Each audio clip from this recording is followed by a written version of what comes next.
Chapter 1. To the red country and part of the gray country of Oklahoma, the last rains came gently, and they did not cut the scarred earth. The plows crossed and recrossed the rivulet marks. The last rains lifted the corn quickly and scattered weed colonies, and grass along the sides of the roads, so that the gray country and the dark red country began to disappear under a green cover.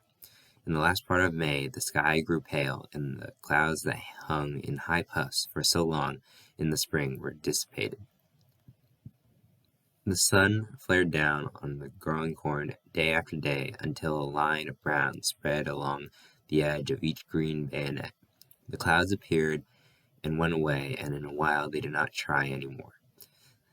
The weeds grew darker green to protect themselves, and they did not spread any more. The surface of the earth crusted a thin, hard crust, and as the sky became pale, so the earth became pale, pink in the red country and white in the gray country. In the water-cut gullies, the earth dusted down in dry little streams. Gophers and antlions started small avalanches, and as the sharp sun struck day after day, the leaves of the young corn became less stiff and erect. They bent in a curve at first, and then, as the central ribs of strength grew weak, each leaf tilted downward. Then it was June, and the sun shone more fiercely. The brown lines on the corn leaves widened and moved on the central ribs. The weeds frayed and edged back toward their roots. The air was thin and the sky more pale, and every day the earth paled.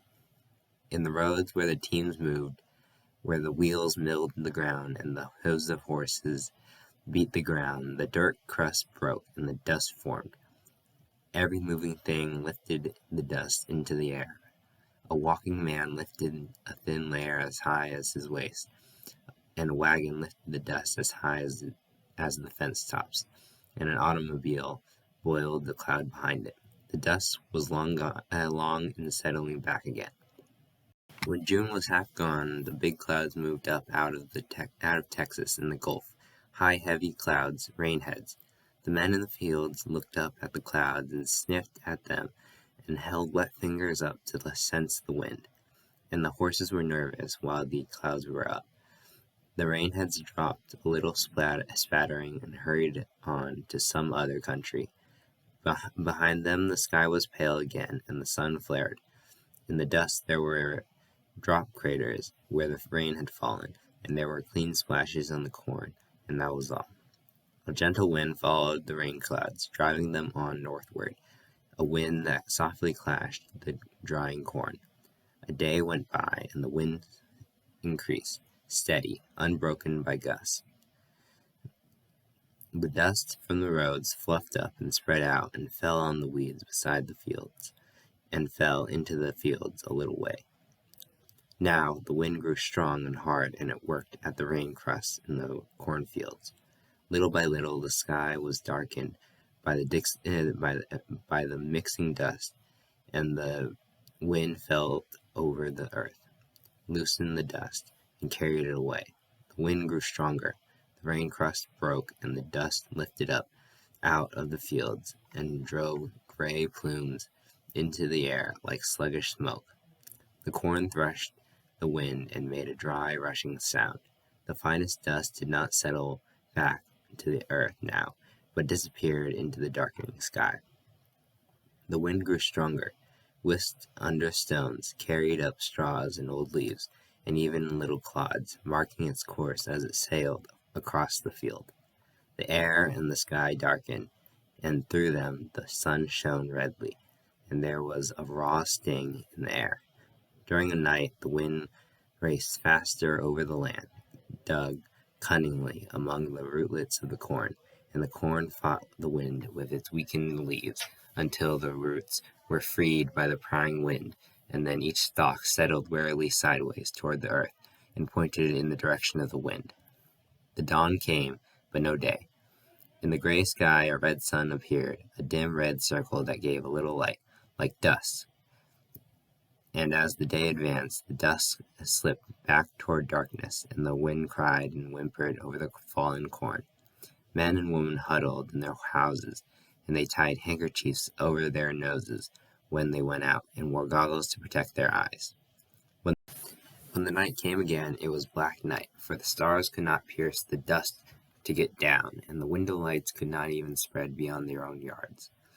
Now the dusk was evenly mixed with the air, an emulsion of dust and air. Houses were shut tight, and cloth wedged around doors and windows, but the dust came in so thinly that it could not be seen in the air, and it settled like pollen on the chairs and tables, on the dishes. The people brushed it from their shoulders. Little lines of dust lay at the door sills. In the middle of that night the wind passed on and left the land quiet. The dust-filled air muffled sound more completely than fog does. The people, lying in their beds, heard the wind stop. They awakened when the rushing wind was gone. They lay quietly and listened deep into the stillness.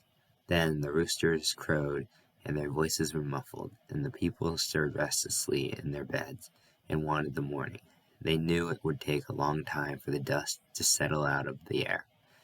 In the morning the dust hung like fog, and the sun was as red as ripe new blood. All day the dust sifted down from the sky, and the next day it sifted down. An even blanket covered the earth. It settled on the corn, piled up on the tops of fence posts, piled up on the wires. It settled on roofs, blanketed the weeds and trees. The people came out of their houses and smelled the hot stinging air, and covered their noses from it. And the people came out of the houses, but they did not run or shout as they would have done after a rain. Men stood by their fences and looked at the ruined corn, drying fast now, only a little green showing through the film of dust. The men were silent, and they did not move often. And the women came out of their houses to stand beside their men, to feel whether this time the men would break. The women studied the men's faces secretly, for the corn could go as long as something else remained. The children stood nearby, drawing figures in the dust with bare toes, and the children sent exploring senses out to see whether the men and women would break. The children peeked at the faces of the men and women, and then drew careful lines in the dust with their toes. Horses came to the watering troughs and nuzzled the water to clear the surface dust.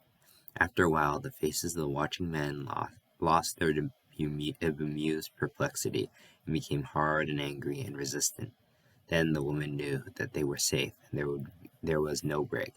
Then they asked, "What'll we do?" And the men replied, "I don't know, but it was all right." The woman knew it was all right, and the watching children knew it was all right. Women and children knew deep in themselves that no misfortune was too great to bear if their men were whole. The women went into the houses to their work, and the children began to play, but cautiously at first. As the day went forward, the sun became less red. It flared down on the dust-blanketed land. The men sat in the doorways of their houses. Their hands were busy with sticks and little rocks. The men sat still, thinking, figuring.